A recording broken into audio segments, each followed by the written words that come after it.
What's up, you guys? Steven here for Off the Shelf Movie Night to talk to you about physical media, about Blu-rays and 4Ks and DVDs, the way we like to buy and own our movies and TV shows that we love and watch them when we want, how we want, and assemble them in a beautiful collection that we can enjoy anytime we please.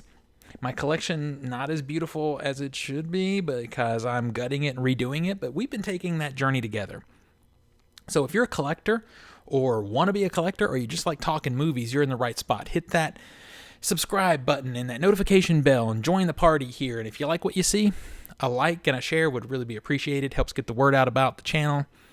This is an accountability video. Welcome to my accountability session. So as many of you know, I have an unwritten rule that I try to subscribe to as I grow my collection, that is to give myself 2 weeks on cold buys to watch them so they don't just stack up and never get watched. And if I don't like them, then they get flipped, they get traded, they get whatever, donated if they have to. Nothing stays that I don't like. Eventually it all needs to go because I want my library to be a reflection of me. So I want everything here to be good. The only exception being things that are on the shelves for my girlfriend that I might not like, but she likes them, and I'm happy to have someone in my life that likes movies. So anything she wants goes on the shelf. That's just what it is. So by accountability, I'm referring to my mega stack of Vinegar Syndrome that I bought during the Halfway to Black Friday sale. I bought more Vinegar Syndrome in that sale than I've ever bought from them because I think there was a lot of stuff that looked like it deserved my attention and time, and I wanted to just give them a chance because I love what Vinegar Syndrome does. I love their philosophy on film and film preservation. I just don't happen to like a lot of what they put out. I end up flipping a lot of what I buy. So I was taking a really big chance. I only, of the 10 or 11 total, 11 total, including the partner label purchase, total, I bought only 3 of them. I had previously seen. The rest were all cold buys. So I'm starting to work my way through the cold buys now to determine if they're going to stay and survive in my library or they're going to get flipped. The first one we're going to talk about, first one that I was honestly most excited for, I just had a feeling about this movie that it would be something that I would really like when the sale started. That it's a 1989 film, Grave Secrets. So Grave Secrets is part of the Vinegar Syndrome's VSA, or Vinegar Syndrome Archives line, and this one was I had to make a decision fast. It was selling fast, and they only do, on the VSA line, if you don't know, they only do 4,000. Well, it's different numbers, but they only do a limited run, whether it's 2,000, 4,000, or 8,000, whatever it is. And once those are gone, they're gone. They're archived. That's it. And they're usually very lesser known movies. My experience with them has not been good, honestly.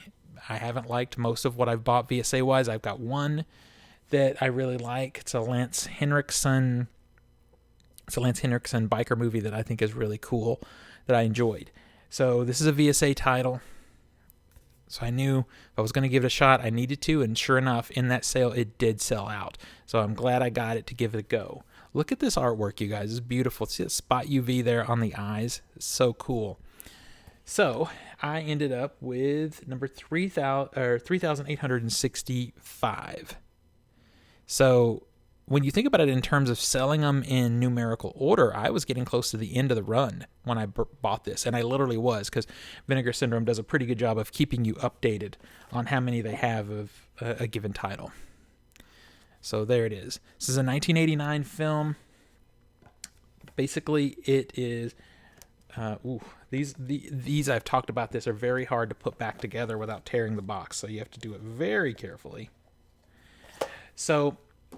this film, before I get into the synopsis, let me just give you a little background on it.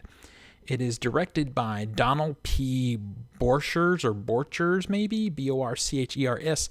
He's most notable for being the director of the Children of the Corn remake. And if you look at his IMDb, he has stayed with that franchise. He's done various other direct-to-video and TV versions of that film. Of the cast, I think the only person you're really going to recognize is David Warner, and that's a name you may not know, but you would know his face. He's been in a lot of stuff, a lot of horror movies in particular. For some reason, I always think of him as one of the literary agents from In the Mouth of Madness, and it's a small role that he's in that movie. But I don't know. When I see or hear David Warner, I always think of In the Mouth of Madness, and maybe it's just because I love that movie so much. Anyway, so this film tells the story of a woman who has suffered a tragic car accident and has later moved into a bed and breakfast that she is, I guess, not really renovating, but just cleaning and preparing to open. And apparently she has been haunted by a ghost. And she goes to a college to meet with a professor of paranormal studies, who she wants to help her deal with the ghost. That's the setup for the film. I don't want to get too much more into the plot. That's just your basic setup. So, this is a, spoiler, well, not spoiler alert, but TLDR. This a bad movie. It's bad. But now, before I get into what I mean by bad movie, I must reiterate, I've said this before. Also, look at that spot UV on the letters. I've said before that I am not a fan of, necessarily a fan of watching films ironically. There are exceptions. I do enjoy going to the theater, an art house theater here in the city, and seeing The Room. I like that. That's fun. But as a general rule, I'm not a fan of it. I think, things like Mystery Science Theater and riff tracks have been pretty destructive to the cinematic experience, because now everyone thinks they can be funny and make a joke during a movie, good or bad. But at least if you enjoy a bad movie in some way, at least that movie continues to have life, because there are people, I guarantee you, that put their blood, sweat, and tears into this project to get it made. So when it comes to bad movies, though, I have a very thin window, very small window of space where I can appreciate them. Most of the SOV bad movies I don't like. The shot on video ones, they're just too bad. While this is a bad movie, it's the technical side of it, the editing of it, and generally the shooting of it is pretty decent. It's acceptable. Also, just me growing up watching movies on film, this movie's on film, I can connect with that too. So, yeah, this is right in that space of bad movie. It's just good enough that the bad things in here stand out a lot. So there's some pretty bad dialogue and plot devices in here that actually made me laugh. And there's some weird continuity things with props that are pretty funny that entertain me too.